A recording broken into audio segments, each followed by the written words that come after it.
सभी को प्रणाम। हम कर रहे हैं एक दिव्य स्वाध्याय गायत्री और यज्ञ का दर्शन मानव मात्र के लिए।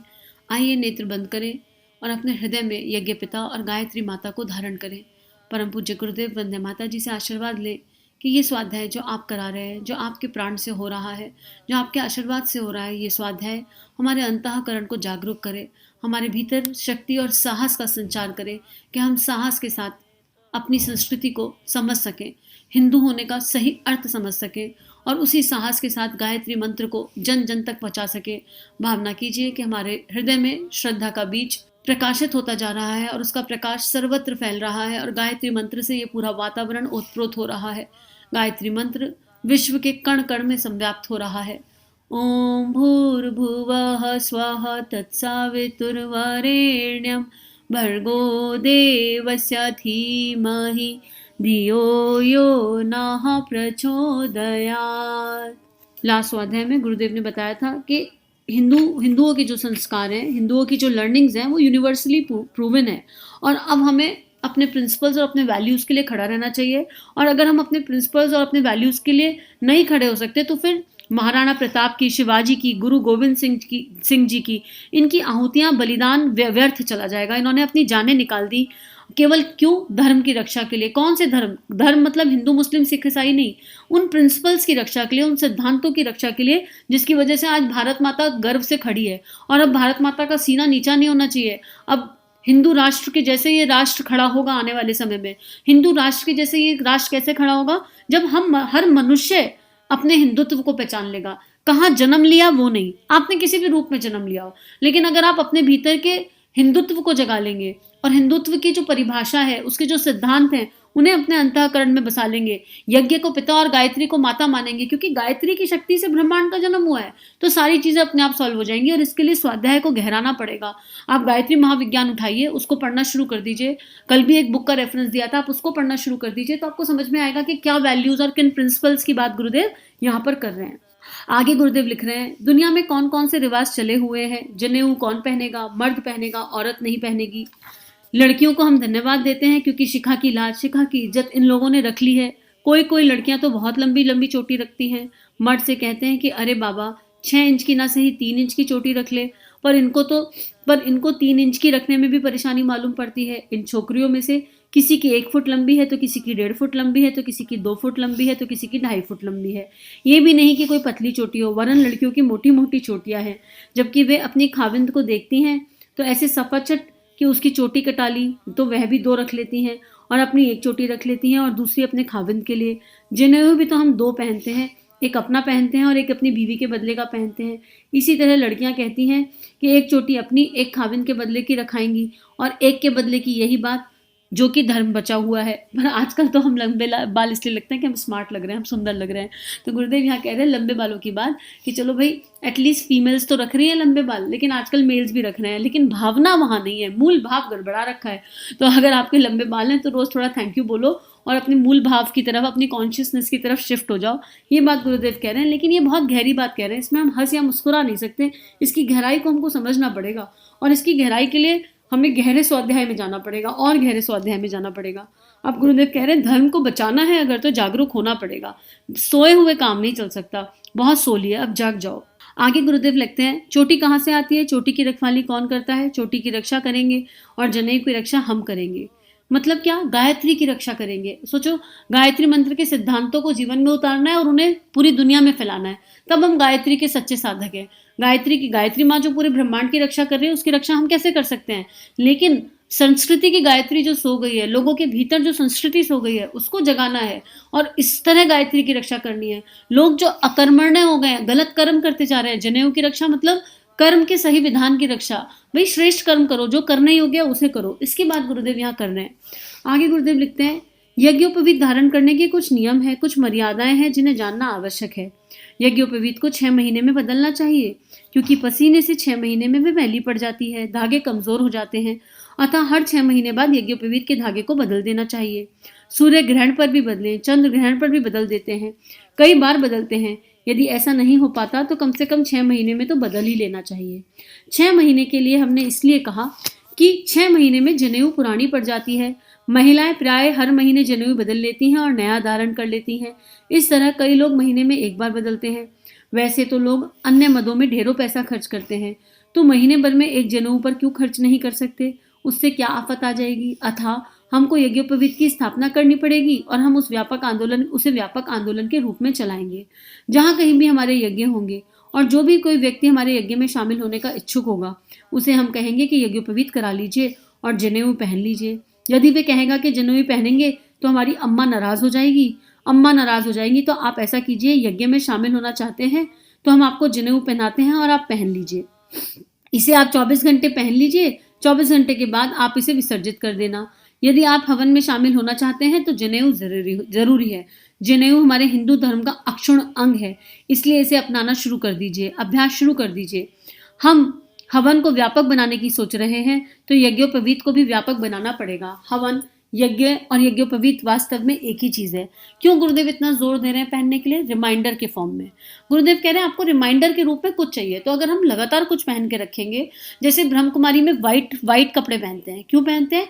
दिन भर ध्यान रखना पड़ता है, इतना वाइट होता है कि जरा भी अगर इधर उधर बैठ गए, गलत जगह पर भी बैठ गए तो मैला हो जाएगा।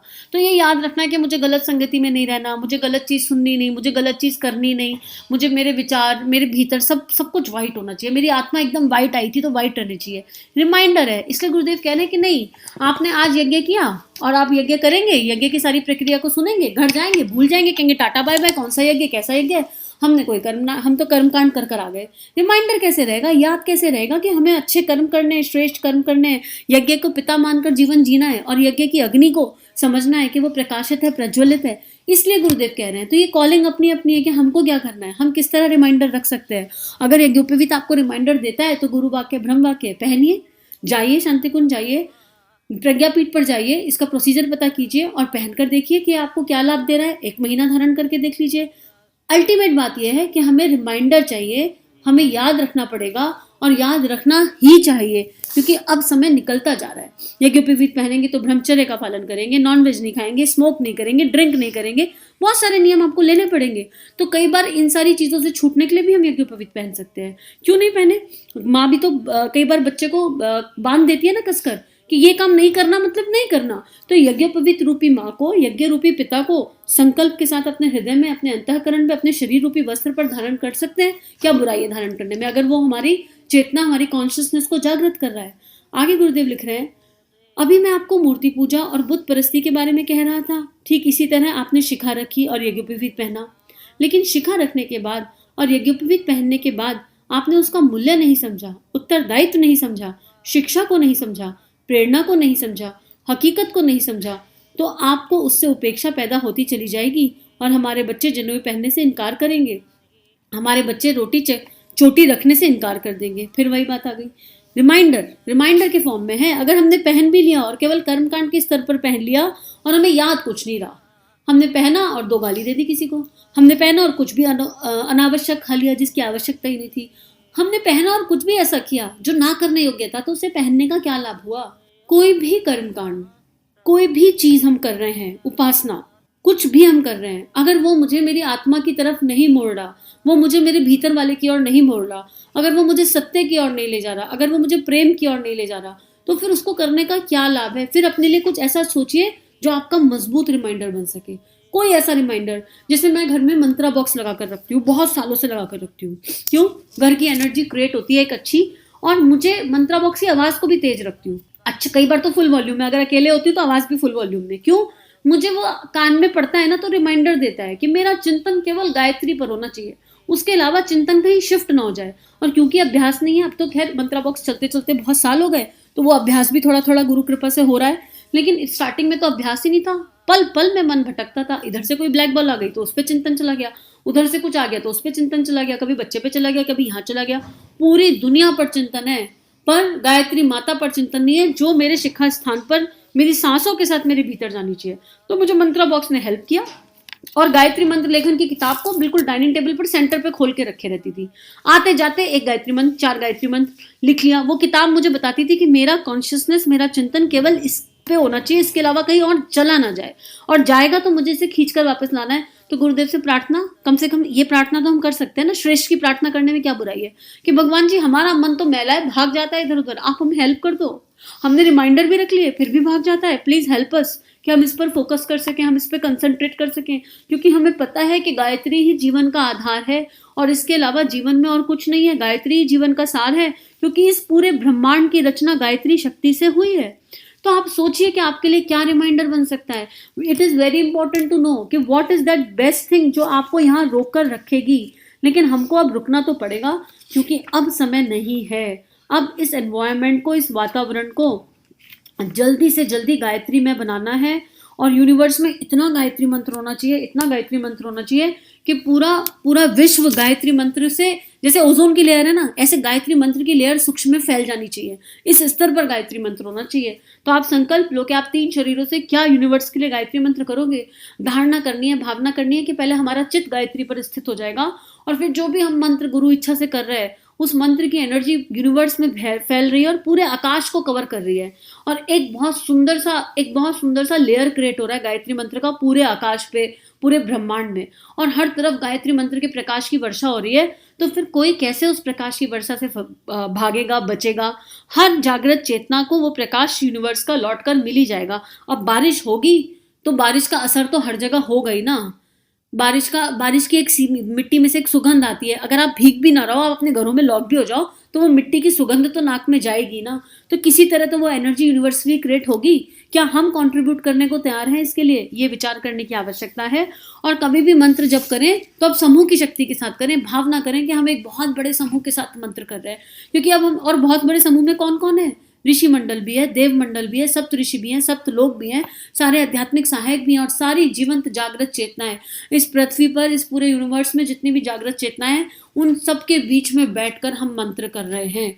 भावना यही कीजिए, और वो मंत्र यूनिवर्स में जा रहा है, पूरे आकाश में फैल रहा है, पूरा वायुमंडल, पूरा आकाश मंडल उस मंत्र से भर गया है, उसके अक्षर दिखाई दे रहे हैं स्वर्णिम, और फिर वो लौट कर आकर पृथ्वी पर अपने प्रेम के प्रकाश की वर्षा कर रहा है। इस भावना के साथ जप करके देखिए, कुछ दिन, केवल 21-40 दिनों में आपको अपने आसपास की एनर्जीज में, अपनी एनर्जीज में चेंज मिलने लगेगा। आज के लिए इतना ही। हम सभी का जीवन गायत्रीमय हो, हम सभी का जीवन गुरु तत्व के सूक्ष्म संरक्षण में मंगलमय हो, यही भाव प्रार्थना।